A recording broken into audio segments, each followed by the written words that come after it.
Hello everyone, welcome back to my channel road 20 blogs.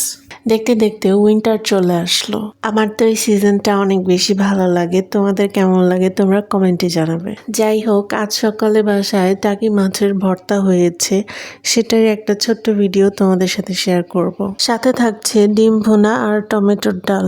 প্রথমেই আম্মু টাকি মাছ ভালো করে কুক করে বেছে নিয়েছে। সাথে ছিল পেঁয়াজ কুচি, রসুন কুচি আর কাঁচামরিচ। মরিচ, পেঁয়াজ, রসুন আম্মু আগেই ভেজে নিয়েছে সরিষার তেলে। তারপর তেলে রাখা শুকনো মরিচ ভেঙে লবণের সাথে সবকিছু একসাথে ভালো মতো মিক্স করে নিল। তারপর সরিষার তেল উপর থেকে দিয়ে ভালো মতো মেখে নিল। এই ভর্তাটা ঝাল ঝাল অনেক বেশি মজা লাগে।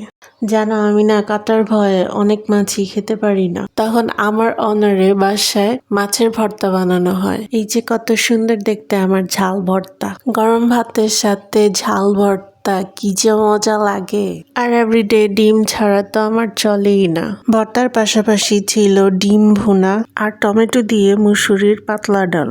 আর শীতের দিনে আমার বেশি মরিচ খাওয়ারও একটা মজার কারণ আছে। সেটা হলো আমি ঘুমাতে গেলে দিন হয়ে যায় আর ঘুম থেকে উঠে দেখি রাত হয়ে যায়। তাই স্পাইসি ফুড চোখ খোলার জন্য বেস্ট অপশন। ভিডিওটি ভালো লাগলে please like, comment, share with your friends and family and don't forget to subscribe my channel Road 20 Blogs and hit the bell icon. সবাই ভালো থাকবে। ওকে, টাটা, বাই।